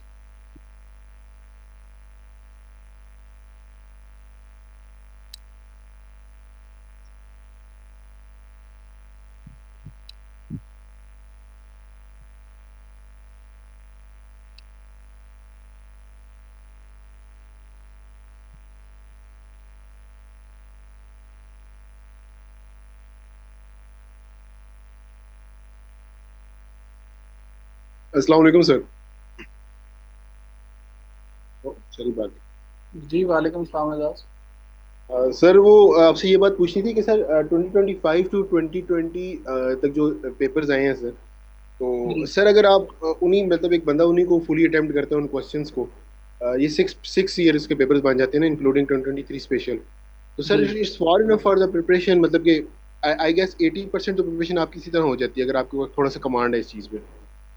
जी ज़रूरी, मतलब बिल्कुल आप ठीक बात करें। मैं तो बल्कि आपको 2020 से नहीं रेफ़र करूंगा, मैं तो कहूँगा कि आप 2016 से ही स्टार्ट कर लें, क्योंकि चार ही आपने 4-5 पेपर्स और अटेम्प्ट करने हैं, तो आप सारे पेपर्स को जो है वो अटेम्प्ट ज़रूर करें। आपके पास यू हैव सफिशिएंट टाइम, अभी आप अगर इसको प्रॉपरली अटेम्प्ट करना चाहते हैं तो आप इसको टाइम दे सकते हैं। इसी तरह से आप जितने भी आपके टॉपर्स हैं ना उनके अगर आप इंटरव्यू सुनेंगे तो आप देखेंगे कि उन्होंने पिछले कई 10-10 सालों के, 15-15 सालों, 20-20 सालों के पेपर्स अटेम्प्ट करके और बार बार अटेम्प्ट करके उनको चेक करवाया है अपने एग्जामिनर्स। ठीक है, बल्कि एक भी नहीं एग्जामिनर से, मुख्तलिफ एग्जामिनर से उसकी ओपिनियन ली। So if you want to score good, आपको फिर जाहिर सी बात है अब उसके अंदर तो एफर्ट तो डालनी पड़ेगी। और आप जो है वो, अगर आप ये समझते हैं कि बस वो 4 पेपर आप तैयार करके फिर बहुत अच्छे नंबर ले सकते हैं, तो obviously it is not possible कि आपके बहुत अच्छे आ जाएं। लेकिन हाँ, पासिंग मार्क्स से आप जो है वो थोड़ा सा ऊपर ज़रूर चले जाएंगे, क्योंकि बहुत सारे सवाल जो हैं वो रिपीट ज़रूर होते हैं। जी एजाज। जी सर। सर वो बेसिकली मैंने 2020 तक तब कहा क्योंकि मैंने पाकिस्तान अफेयर के 2025 से लेके 2020 तक सारे क्वेश्चंस अटेम्प्ट किए ना, तो सर जी उसमें तकरीबन 80% ऑफ द कोर्स आपका कवर अप होता है अगर आपके पास पहले से थोड़ी सी कमांड है जिसमें आप डिफरेंट रेफरेंसेस फैक्ट्स फिगर्स के साथ चल सकते हैं। तो कहने बिल्कुल का मेरा बिल्कुल। मकसद ये था कि बिकॉज मैंने एक चीज़ अपना प्लान किया है कि ओवरऑल कोई क्वेश्चन जो ओवरलैप भी करते हैं, कुछ चीज़ें जो ओवरलैप करती हैं आप उनकी सिंपल आउटलाइंस बना लेते हैं, शॉर्ट नोट्स बना लेते हैं, और बाकी आप डिटेल चले जाते हैं। जब आप डिटेल जाते हैं सर ऑब्वियसली उसमें आपने फिर डेटा भी निकालना है और बैटम मेथड के थ्रू चलना है। तो उसमें बिल्कुल फिर सर मैं तकरीबन सर एक क्वेश्चन को अटेम्प्ट करने में neat and clean and all the stuff, तो सर तकरीबन घंटे से ऊपर टाइम चला जाता है क्योंकि आपने उसको प्रॉपर कंस्ट्रक्ट करना है ना, एक दफ़ा बिल्कुल। तक उसको कंस्ट्रक्ट करना है, राइट। तो कहने का मकसद है कि सर मैंने अगस्त टू नवंबर तक ये प्लान बनाया कि मैं 390 क्वेश्चंस बनते हैं ओवरऑल द कोर्स के, तो मैं इस तरह इसको कवर अप कर लूँ और साथ साथ मैं अपनी रीडिंग, अपना डेली का आउटलाइन, डेली कैसे मतलब ये प्रैक्टिस स्टार्ट करूँ। तो उसलिए मैं फिर 2016 तक टच नहीं करना चाह रहा था। तो मतलब इस पे आपकी क्या एक सजेशन है सर, काइंडली। जी, it is a good option. Basically आप उसकी तरफ जा रहे हैं, मतलब इससे आपका बहुत ज़्यादा पोर्शन कवर हो जाएगा। लेकिन C S S is very competitive in nature, तो इसलिए कोई फाइनल ओपिनियन नहीं दी जा सकती होती कि जी, मतलब देर इज़ हाई लाइकलीहुड कि जी वो बहुत सारे सवाल रिपीटिशन में आ जाएंगे और आपके काफ़ी अच्छे नंबर आ जाएंगे। लेकिन कोई बहुत ज़्यादा एक्स्ट्रा ऑर्डिनरी अगर मार्क्स आप जब कर रहे हैं तो उसमें ज़रूरी नहीं है कि वो आपके जो है वो मतलब आ भी सकते हैं, लेकिन इट इज़ नॉट नेसेसरी। वो तो पाकिस्तान ये जो सी एस एस है it is very subjective in nature, तो उसमें अगर हो सकता है कि अगले साल का जो सी एस एस का एग्ज़ाम है उसमें एक भी सवाल वो रिपीट ना करें। देर इज़ अ पॉसिबिलिटी, वैसे ऐसा होता नहीं है लेकिन कोई पता भी नहीं होता, तो इसलिए आपने ज़रूर टच ज़रूर करना होता है। लेकिन this is very good effort कि जो आप कर रहे हैं कि मैं इतने ज़्यादा क्वेश्चन अटेम्प्ट कर लूँ। अगर आप वो भी प्रिपेयर कर लेते हैं तो you will have enough source to attempt good answers to your questions। जी है ना?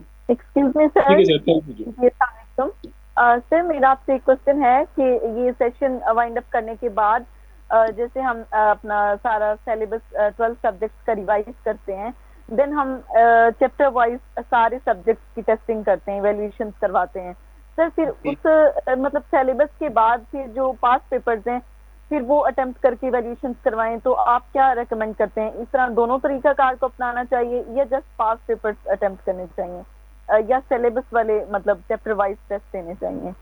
Thank you. देखें, आप पास पेपर्स तो ज़रूर अटेम्प्ट करें, वो तो आपने करने ही करने हैं, ठीक है। इसमें बस आप पे ये डिपेंड करता है कि आप इवैल्यूएशन अगर एक तो इवैल्यूएशन ये है कि मैं भी खुद भी आपको टास्क दूंगा बीच में, एंड पे जो है वो आपके क्वेश्चंस अटेम्प्ट कराऊंगा और उस पर इवैल्यूएशन ज़रूर दूंगा आपको। लेकिन इन द मीन वाइल अगर आप खुद वॉलंटरली भी कोई अगर इवैल्यूएशन किसी क्वेश्चन की करवाना चाहते हैं या किसी पेपर की, तो आप मुझे वो भेज सकते हैं। लेकिन बहुत ज़्यादा ना भेजिएगा, ये ना हो कि आप मतलब ज़रूर आप भेजें जितना भी मेरे से पॉसिबल हुआ। मतलब मैं आपको रोकता नहीं हूँ, लेकिन बस यू हैव टू वेट कि जब मैं फ्री हूँगा तो मैं आपको इवेल्युएट करके उस पे उसका उसके ऊपर सजेशंस ज़रूर दे दूंगा। Alright sir, alright. सर चलिए जी। एक लास्ट। जी जी एजाज। जी सर, आपको पर्सनल मैसेज तो कर सकते हैं, कोई इशू तो नहीं है? जी जी, कोई इशू नहीं। आप बस मैं रिप्लाई वो बाद में ही करता होता हूँ, तो आप मुझे बस मैसेज ड्रॉप कर दें, वॉइस ठीक मैसेज है बेशक ड्रॉप कर दें, कुछ पूछना है आपने तो मैं आपको ज़रूर उसका रिस्पांस दे दिया करूँगा। एक थैंक यू किसी सर। ने कल जो है वो मैसेज किया था क्वेश्चन पेपर के अटेम्प्ट से रिलेटेड, तो वो मैंने इसलिए ब्रीफली मैंने उस टाइम रिप्लाई इसलिए नहीं किया, तो मैंने कहा उस क्लास में सबके सामने जो है सबको, ताकि वो चीज़ एक्सप्लेन हो जाए। जी रमशा, ठीक तो मेरे है, ख्याल से थैंक कुछ यू सर जी। आ गया होगा, बाकी हम और भी इसको टच करेंगे। चलें जी, हम आगे ब्रेक 33 हो गए मेरे ख्याल, 34 हो गए हैं, तो हम स्टार्ट करते हैं क्योंकि फिर क्लास का टाइम कम रह जाता है। कॉरपोरेट क्राइम्स की आपको समझ लग गई कि it is related to the corporate entities और कंपनीज के रिलेट कर। अच्छा, कॉरपोरेट क्राइम ओवरलैप्स विद, ठीक है, आप देखेंगे आपस में आपने वो जिस तरह पूछते हैं ना डिफरेंस, तो सिमिलैरिटीज भी होती हैं काफ़ी चीज़ों में, ठीक है। कॉरपोरेट क्राइम बहुत ज़्यादा जगह पे वाइट कॉलर क्राइम के साथ ओवरलैप कर रहा होता है। क्यों? क्योंकि उसके अंदर जितने भी क्रिमिनल्स इन्वॉल्व होते हैं वो सारे वाइट कॉलर ऑफिशियल्स होते हैं। तो जब वाइट कॉलर प्रोफेशनल्स ही क्राइम कमिट कर रहे हैं तो it is at the same time a white collar crime and a corporate crime है। So you can say that a white collar crime is a general term, while the corporate crime is a specific term। ठीक है, तो इसलिए जो broader term होती है हमेशा वो स्पेसिफिक टर्म को इनकैप्सुलेट कर लेती है। इसी तरह ऑर्गेनाइज क्राइम से भी ये रिलेट करता है। क्यों? क्योंकि कॉरपोरेशन भी एक ऑर्गेनाइज्ड स्ट्रक्चर में चल रही होती है। इसी तरह ऑर्गेनाइज क्राइम्स भी जो होते हैं वो ऑर्गेनाइज्ड लेवल पे चल रहे होते हैं। जैसे आपने शेल कंपनीज का नाम सुना होगा कि वो कंपनीज बस मनी लॉन्ड्रिंग के लिए आपने रजिस्टर की होती हैं, वो कोई बिजनेस नहीं कर रही होती, कोई ट्रेड नहीं, कोई ना कुछ बना रही होती है, ना कुछ बेच रही होती है, ना कोई काम कर रही होती है। जस्ट ऑन पेपर वो एक कंपनी होती है और उसके अकाउंट बना होता है और उसके नाम पे पैसे ट्रांसफर होते होते हैं और उधर से पैसे आ रहे हैं और पैसे जा रहे हैं, बस। ठीक है, तो उसके अंदर पूरी एक ऑर्गेनाइजेशन इन्वॉल्व। इसी तरह से state corporate crime, because in many contexts the opportunity to commit crime emerges from the relationship between the corporation and the state। बहुत सारे केसेस में स्टेट के जो ऑफिशियल्स होते हैं, जो गवर्नमेंट ऑफिशियल्स होते हैं, वो भी इन्वॉल्व होते हैं। सर ये नेटवर्किंग बेस्ड कंपनीज बनी होती हैं एक्चुअली, घोस्ट कंपनीज जो अपनी सेल्स बढ़ाते हैं by joining people in hierarchical order to get benefit. क्या ये भी जी ये भी इस कैटेगरी में पड़े? ये भी एक कॉरपोरेशन, जब अगर वो if it is registered as a corporate entity, अगर वो रजिस्टर्ड नहीं है तो फिर और सिचुएशन होगी। अगर वो रजिस्टर्ड है कॉर्पोरेट एंटिटी के तौर पे, फिर वो इस तरह का कोई क्रिमिनल एक्टिविटी कर रहे हैं तो it is a corporate. Question and में ले ले प्लीज लेक्चर। जी जी। अच्छा जी, फिर उसके बाद कॉर्पोरेट क्राइम्स जो है, वायलेंस अगेंस्ट वर्कर्स, ठीक है। वर्कर्स की जो है उसको वो किया जाता है, मैनिपुलेट किया जाता है, ठीक है। 6 million workers injured on job in US and 10,000 people die in the work place from injuries, 10,000 from long term effects of occupational diseases. Corporate executives are responsible for vast majority of deaths because they have violated occupational health and safety standards and have chosen not to create adequate standards। ठीक है।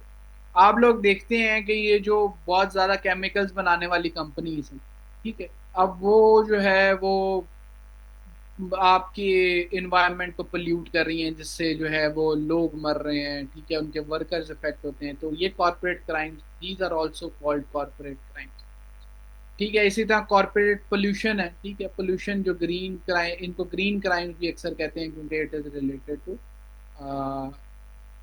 आपकी environment. Price fixing, ठीक है, आप hoarding कर लेते हैं बहुत ज़्यादा, ठीक है, फिर उसकी आपस में एक मोनोपोली बना के जो है उसके प्राइस के लेवल को इंक्रीज डिक्रीज करते हैं, आप स्टॉक्स को ऊपर नीचे करते हैं। तो these these are also forms of corporate crimes, ठीक है।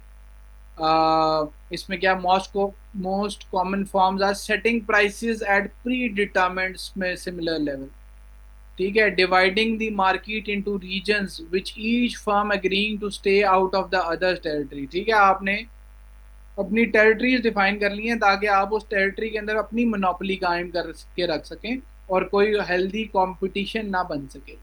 Agreeing to take turn submitting winning competitive bids to contracts often from government agency, government जो है वो बिडिंग करवा रही है और बिडिंग में आपने सारे ही अपने बंदे बिठा लिए हैं ताकि आप एक स्पेसिफाइड लेवल तक ही वो बिडिंग को ऊपर लेके जा सकें और उससे ऊपर ना लेके जाएं।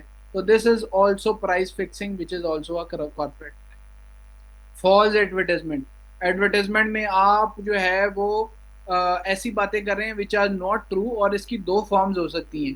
कुछ ऐसे फैक्ट्स होंगे which will be blatantly false, कि उसके अंदर कुछ सच्चाई होगी ही नहीं, और कुछ ये होंगे जिसमें पफरी होगी। पफरी से मुराद है कि उसके अंदर कुछ सच्चाई होगी लेकिन आप उसको बड़ा चढ़ा के पेश कर रहे हैं कि जी इससे जो है ना वो आपकी स्किन जो है वो ऐसी हो जाएगी कि पता नहीं जो है वो बहुत ही खूबसूरत, और आप जो है ना एक नई मॉडल बन जाएंगे। तो दिस इज कि उससे इम्प्रूवमेंट तो आएगी बट इट इज़ फॉर कि आप उसको बहुत ज़्यादा which is not the actual benefit of that product आप उसको शो कर रहे हैं। तो this is also a corporate crime. फिर उसके बाद जो है इनक्वेट क्राइम्स होते हैं, इनकम्प्लीट क्राइम्स। इनकम्प्लीट क्राइम से मुराद है कि आप अटेम्प्ट कर रहे हैं लेकिन वो क्राइम कंप्लीट नहीं हो सकता। जैसा अटेम्प्ट टू कमिट रॉबरी, कि रॉबरी करने की कोशिश की, गन दिखाई, लेकिन इन द मीन वाइल उसने शोर मचा दिया तो ये भाग गए और कुछ भी नहीं लेके गए। तो इन द मीन वाइल कोई चीज़ उसने छीनी तो नहीं है, तो इस वजह से this is attempt to commit robbery, ठीक है। It is not attempt to commit murder. आपने सुना होगा कि उसने फायर किया लेकिन वो बाजू में लग गया और उससे उसको वो बंदा मरा नहीं लेकिन इंजरी जरूर आ गई, तो 324 अटेम्प्ट टू कमिट मर्डर हो, ठीक है। तो these are called inchoate crimes which are incomplete. Solicitation, conspiracy, ठीक है। कॉन्स्पिरेसी भी अगर आपने कॉन्स्पायर कर लिया लेकिन अगर उसको एक्शन में ही नहीं लेके आए तो it self is somehow punishable, but जो अगर वो कमिट हो जाता तो उसका लेवल एक बढ़ जाता। फिर जी कुछ टाइप्स ऑफ क्राइम इस तरह की भी होती हैं कि कुछ स्टैचूटरी क्राइम्स होते हैं, ठीक है, जिनमें मतलब स्टैचू वैसे वो जिस तरह से वो हमने पढ़ा ना मैला प्रोहिबिटम। तो मैला प्रोहिबिटम वो थे जो कि खुद क्राइम नहीं थे या इलीगल नहीं थे, लेकिन उसको statute is the law, federal law of the state, ठीक है। जो आपका एक्ट ऑफ द पार्लियामेंट होता है, जो लॉ होता है, उसको स्टैचूट भी कहते हैं, ठीक है। तो स्टैचूट ने अगर उसको ये डिक्लेयर कर दिया कि इट इज़ अ क्राइम तो it is a crime. Alcohol itself तो उसके अंदर जो है वो बहुत सारे लोग उसको कंज्यूम करते हैं इंटरनेशनल लेवल पे भी, लेकिन being Pakistan as an Islamic state तो हमने स्टैचूट के जरिए, लॉ के जरिए उसको प्रोहिबिट कर। अच्छा जी, आगे क्राइम एंड क्रिमिनल्स। क्रिमिनल क्या होता है? क्रिमिनल इज वेरी ऑब्वियस कि a person who is committing crime, a popular term for anyone who has committed a crime whether convicted। अच्छा जी, इसमें इंपॉर्टेंट ये चीज है कि जो जनरल क्रिमिनल का मीनिंग है ना, उसके लिए ये जरूरी नहीं है कि उसको सजा याफ्ता है या नहीं। वैसे तो लीगल मीनिंग तो यही है कि क्रिमिनल आप उस बंदे को तब भी कहेंगे जब वो सजा याफ्ता होगा, लेकिन हम क्रिमिनोलॉजी पढ़ें। Criminology is not criminal law, it is the scientific study of crime. ठीक है, तो इस वजह से इस साइंटिफिक स्टडी के अंदर अगर एक बंदे ने कोई क्राइम कमिट किया तो हम जिसके जिस जो कन्विक्ट नहीं भी हुआ तो उसको भी क्रिमिनल की कैटेगरी के अंदर फॉल करवाते हैं। More properly it should apply only to those actually complete convicted of crime. ज़्यादा प्रॉपर क्या है कि कन्विक्ट हो जाए तो फिर आप क्रिमिनल कहें, लेकिन बहुत सारी जगहों पे आप क्रिमिनल जब रेफर करते हैं तो आप उन लोगों को भी रेफर कर रहे होते हैं जिनके ऊपर एलिगेशन होती है सर। ठीक है, और फिर रिपीट ऑफेंडर्स होते हैं, उनको हैबिचुअल क्रिमिनल्स कहा जाता है। हैबिचुअल क्रिमिनल कैसे कौन होगा? कि जो बार बार वही सेम ऑफेंस को रिपीट कर रहा हो। सर स्टैचूट क्राइम दोबारा रिपीट करें। स्टैचूट क्राइम से मुराद ये है कि एक एक्ट है वो इटसेल्फ मतलब क्राइम नहीं। जैसा मर्डर है ना, मर्डर को तो ओवरऑल उसके अंदर एक ऐसी चीज है कि वो उसको कभी भी आप अलाउ तो नहीं कर सकते, कहीं पे भी मर्डर करना तो अलाउ नहीं। ठीक, लेकिन अल्कोहलिज्म, जो अल्कोहल का कंजम्पशन है या गैम्बलिंग है, ये चीज़ें जो है वो इटसेल्फ वो क्राइम नहीं है। लेकिन हमारा जब तक लॉ नहीं बनता, जब तक स्टैचूट इन्फोर्स नहीं आ जाता और स्टैचूट डिक्लेयर करता है कि ये आज के बाद अगर आपको बंदा अल्कोहल पीता है या अल्कोहल पोजेस करता है या उसको बेचता है तो it will B a crime, तो वो उसको स्टैचूट क्राइम कहते हैं। अगर रॉबरी के केस में पब्लिक पकड़ के रॉबर्स वायलेंस वगैरह करे तो जी हाँ जी, पकड़ सकते हैं जी, आप अरेस्ट करके पब्लिक उसको हवाले कर सकते हैं एज पर। Types of criminals. Occasional criminal कौन होगा जी? जो ओकेजनली क्राइम कमिट करेगा, मतलब रेयरली। ठीक है, ऑफन। और फिर उसके बाद जो है हैबिचुअल क्रिमिनल होगा और फिर professional criminal. The occasional criminal only performs the act if the opportunity occurs in his or her routine of daily life. For example, someone is walking by a car and it happens to be unlocked, and the person notices they might take their car stereo etc. मतलब occasional criminals वो होते हैं जिनके अंदर थोड़ी सी tendency होती है crime commit करने की, लेकिन वो इतने दिलेर नहीं होते कि वो ऑटोमेटिकली वो हैबिचुअली क्राइम कमिट। तो उनको जब मौका मिलता है ना तो फिर वो क्राइम कमिट करते हैं। ठीक है, तो these are called occasional criminals. Those criminals जो एक्सटर्नल सर्कमस्टांसेस से इफेक्ट हुए होते हैं। Most crimes committed by amateurs. Amateurs वो लोग होते हैं जो कि अनस्किल्ड होते हैं, अनप्लान्ड होते हैं, बस उनको एक शौक होता है ये काम करने का। फिर उसके बाद जो है सिचुएशनल इंड्यूसमेंट होती है कि उस टाइम पे उनको वो मौका मिल जाता है तो उस वजह से वो करते हैं। Frequency of occasional criminal varies according to age, race, और इनकी वजह से ये चीज़ जो है वो वेरी करती रहती है। अच्छा, फिर ओकेजनल क्रिमिनल में दो किस्म के क्रिमिनल्स होते हैं as per Cesare Lombroso. This he is a criminologist. ठीक है, वो ये कहता है कि बेसिकली कुछ होते हैं pseudo criminals, individuals who become criminals by mere accident, कि वो इटसेल्फ क्रिमिनल नहीं होते लेकिन कोई ऐसा उनसे एक्ट हो जाता है कि वो क्रिमिनल बन जाते हैं। Like killing in self defence. उन्होंने कभी किसी बंदे का मर्डर नहीं किया होता, किसी बंदे को कत्ल नहीं किया होता, लेकिन इन सेल्फ डिफेंस वो क्राइम कमिट कर बैठ। ऐसे क्रिमिनल्स को सूडो क्रिमिनल्स की कैटेगरी में रखा जाता है। These criminals are also called judicial criminal. Criminaloid क्या होते हैं? These are epileptoids who suffer from a milder form of a disease so that without adequate cause, criminality is not manifested. These are individuals with weak natures who can be swayed by circumstances to commit crime, often showing hesitation before committing crime, although they had innate traits and a touch of delinquency. uh, their organic tendency was much less than that of a born criminal.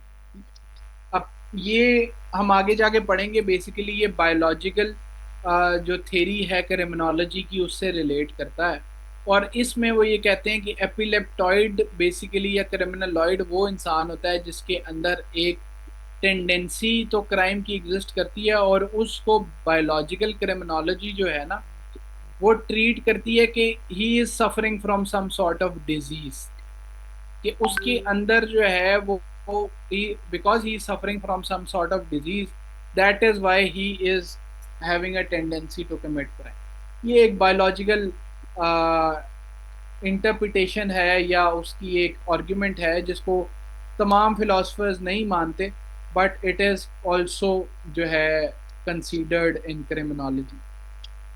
अच्छा, फिर उसके बाद habitual criminals होते हैं, ठीक है।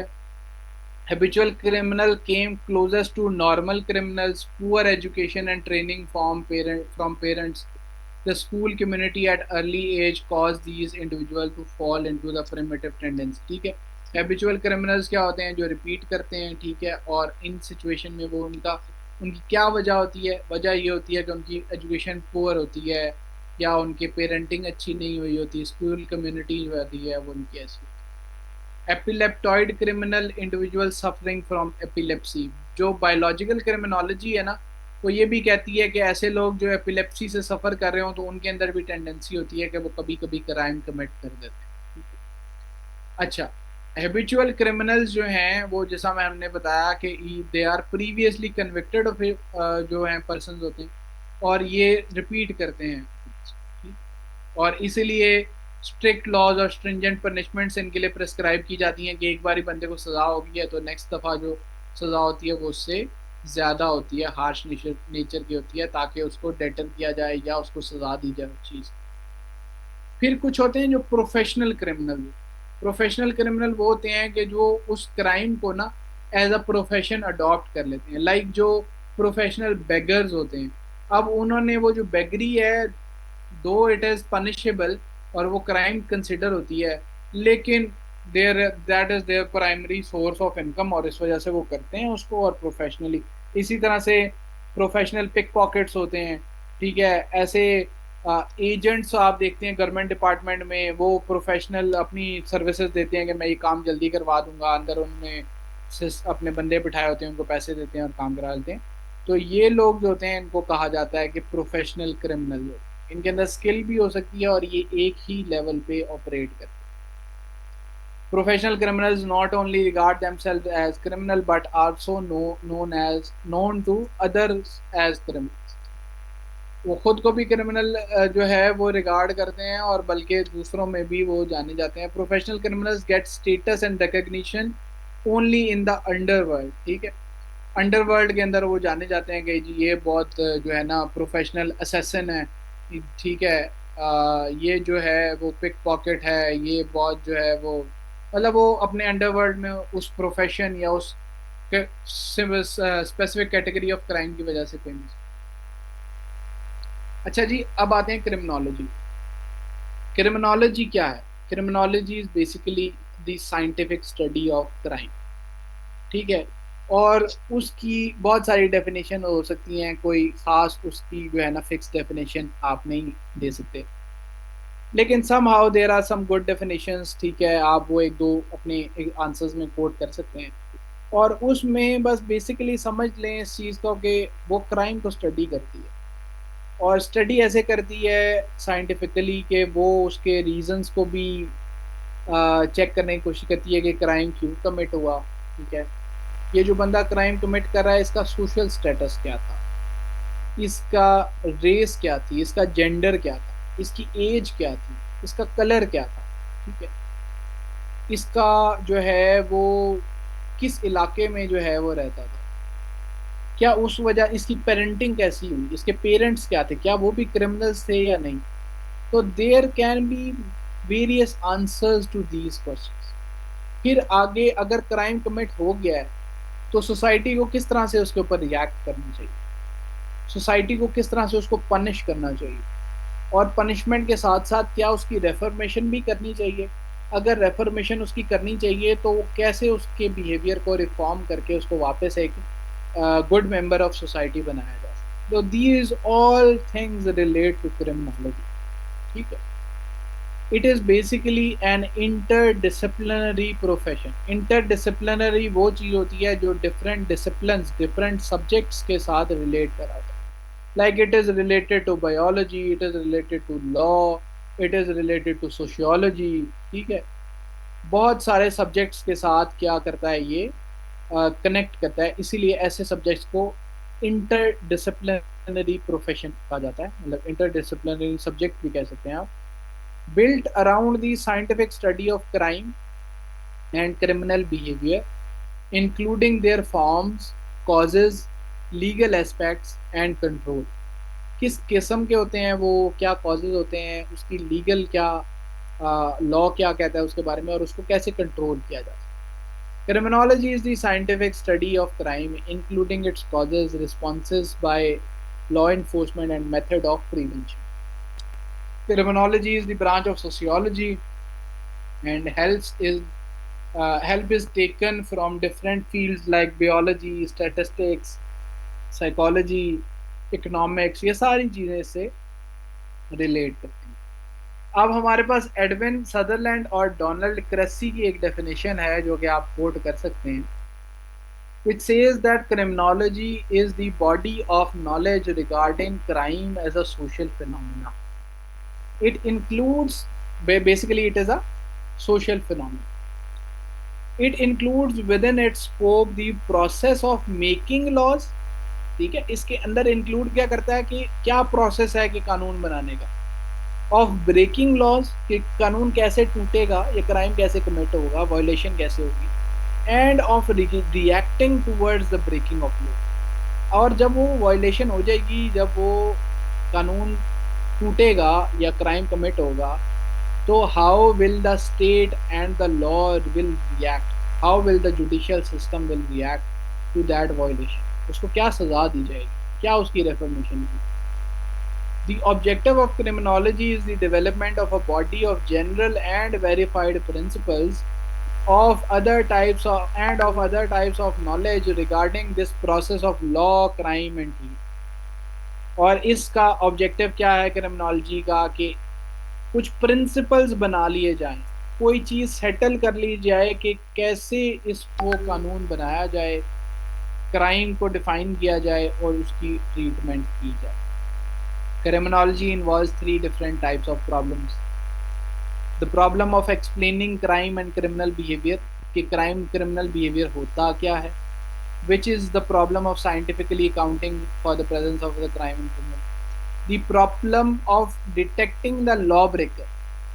Criminology ये भी स्टडी करता है कि कैसे इन्वेस्टिगेशन होनी है, कैसे डिटेक्ट होना है कि किस बंदे ने कानून तोड़ा है। The problem of custody and treatment of offender, जब उसको सज़ा हो गई है तो वो किसकी कस्टडी में रहेगा, उसकी ट्रीटमेंट कैसे होगी, ठीक है, कैसे उसको सज़ा दी जा सकती है, ये सारी चीज़ें इसमें रिलेट है। There are some subgroups of criminology.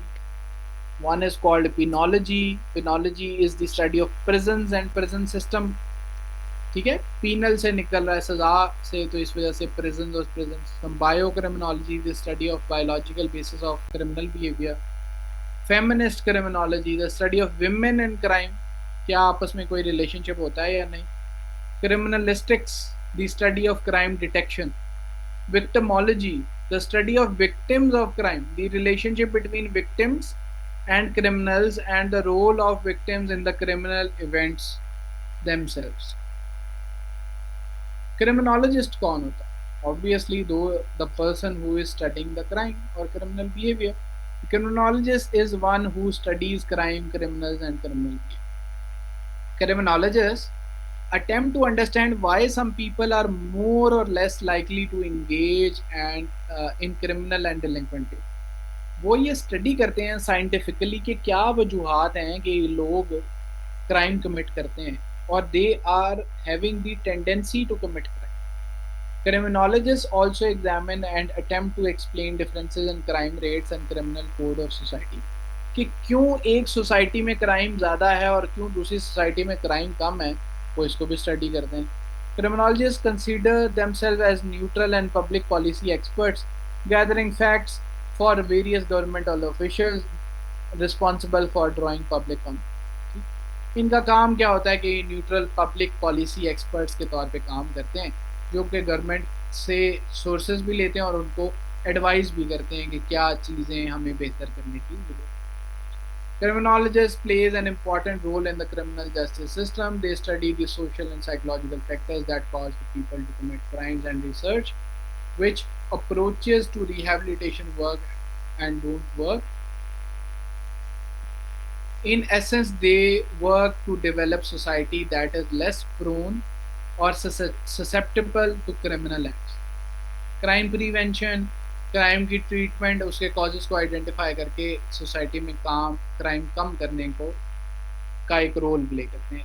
Those are called criminologist. Green criminology, जिसका पहले भी रेफर किया गया, it is related to environmental harms जो कमिट होते हैं, ऑफेंसेस जिसमें इन्वायरमेंट डिस्ट्रॉय होता है, जैसा जंगलों को आग लगा देना या जो डेंजरस फ्लूड्स हैं वो पानी में जो है वो रिलीज़ कर देना, या कोई ऐसे स्मोक कार्बन जो है वो उसकी इमिशन, ऐसे क्राइम्स जो हैं वो that are called green criminology उससे रिलेट करती है.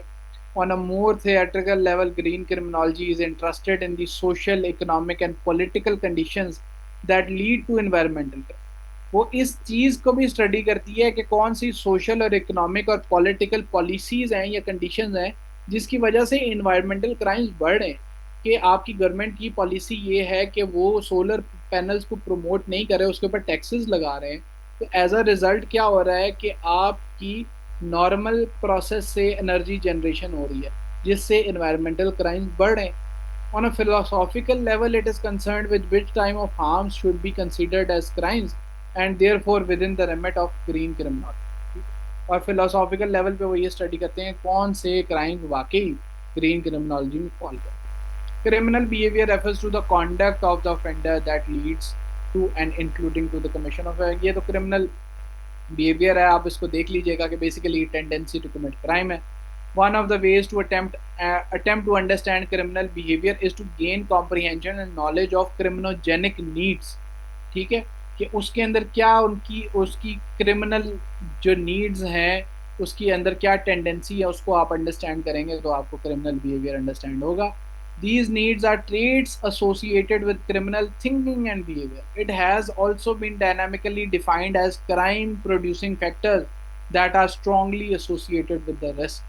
ठीक है, कि ये crime-producing factors, और ये कुछ factors होते हैं कि आप ऐसी societies में रहते हैं, आपके parents जो हैं वो they are criminal in nature, कि कौन सी reasons हैं, आपको financial problems हैं या बहुत सारी और reasons हो सकती हैं जिसकी वजह से crime जो है वो commit हो.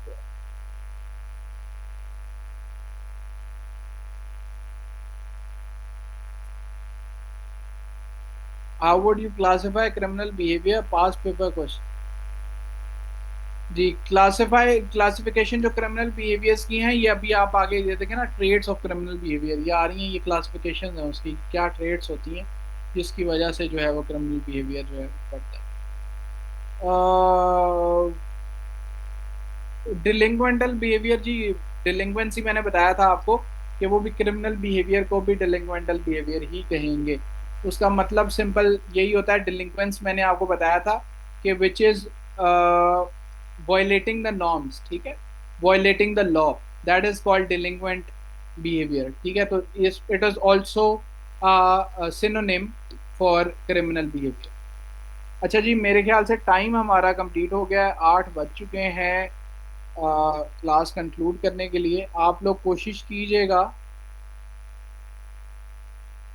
कि आप लोग ये ट्रेड्स ऑफ क्रिमिनल बिहेवियर को कल पढ़ के आएँ ताकि हम थोड़ा सा, और ये crime as social problem, deviance, इनको जो ब्रीफली हैं चीज़ें इनको देखाएं ताकि हम कल जो है वो थीरीज को स्टार्ट कर लें और हम ताकि उसके ऊपर फोकस करते हुए स्पीड से आगे चलें. ठीक है, ताकि आपका कोई सिलेबस रह ना जाए, वरना आप ताकि उसमें कोई सवाल हो तो आप वो पूछ लें। अभी मेरे ख्याल से टाइम जो है वो पूरा हो गया। इससे पहले एकेडमी वाले जो है स्लाइड्स जी मैंने शेयर कर दी हैं ग्रुप में, आप काइंडली देख लें, पीडीएफ में वो शेयर हुई हुई हैं, आप उनको पढ़ सकते हैं। कल मैंने रात शेयर। चलें जी अभी कंक्लूड करते हैं क्लास को, और आपके कोई क्वेश्चंस हुए